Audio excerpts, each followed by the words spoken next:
Yes, we did decide to depart from the kind of, traditional formula Prince of Persia games in quite a few places. I think it's important to point out, though, that we didn't do it blindly. It wasn't just like, oh, let's rip it up and start over because we can.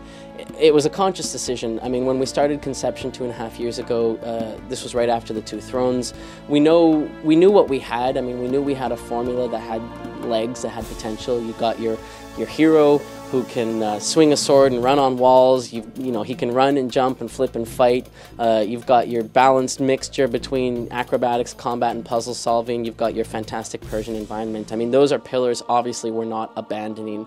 If anything, I think we're embracing them more wholeheartedly than we did in the past trilogy.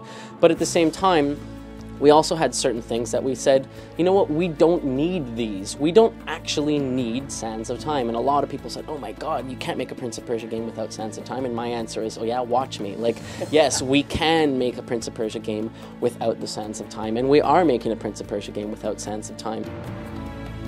We want to revolutionize, we want to innovate, we want to bring something to the Prince of Persia franchise that people haven't seen before in the pop games, in action-adventure games, or even in gaming in general. We never felt that it was the Prince of Persia. It's a Prince of Persia. There are many princes of Persia within this fantasy universe that we call Prince of Persia. This is not a guy who is going to save the world because it's his duty to do so. This is a guy who is an adventurer, he's a wanderer.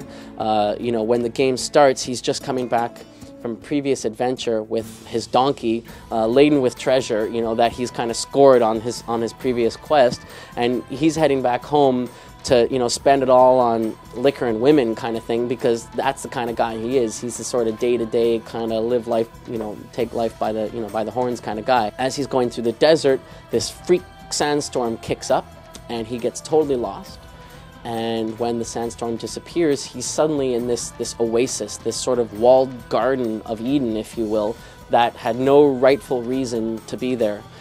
In runs this beautiful, mysterious woman, smacks into him, grabs him by the hand and says, come with me, we gotta go right now. Just as they break out into the sort of heart of this garden, if you will, this oasis, they see this large tree, the Tree of Life, come crumbling down, and the god of corruption, Ahriman, escaping and infecting the entire world, all of this walled garden, if you will, with his corrupting energy, which drives out all life, all beauty, all light, turning the world into this very dark, foreboding, scary kind of place. And the quest set before the prince and Elika, and of course there's a whole story behind it, is that they must systematically go through this world, this walled garden, and use Elika's magical abilities, these newfound magical abilities that she didn't ever know she had,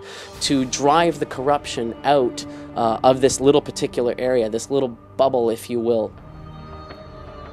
And of course, if they fail in their quest, the walls of this oasis will eventually fall, and Ahriman will spread and infect the entire world. There are a lot of sort of parallels, or certainly influences in our Prince of Persia to Assassin's Creed. I think there's also a very important distinction, though, which is that Assassin's Creed decided we're going to do an action-adventure game that's going to be realistic and it's going to be very mature, and we're not going to do Sands of Time anymore. And we said, okay, we're going to do an action-adventure game that's going to be very fantasy and more sort of teen-oriented. It wasn't we're doing it because Assassins did it. We just both happened to be making action-adventure games, and both took the conscious decision to say, you know what, that gameplay mechanic doesn't have a home in the game, in the story that we're trying to tell. We are actually using the engine that powered Assassin's Creed, the Anvil technology, as our starting point, our reference point for Prince of Persia. We've been working with this technology now for 2.5 years. Obviously, there are many things that this technology allows us to do that we just couldn't do on the previous generation, not the least of which is, obviously, this Anvil technology is very good at drawing large, open, expansive worlds, which is of course one of the elements that most attracted us to this technology from the beginning, rather than having the Prince run down those sort of closed corridors, or the very inorganic, very structural rooftops kind of thing from the two thrones.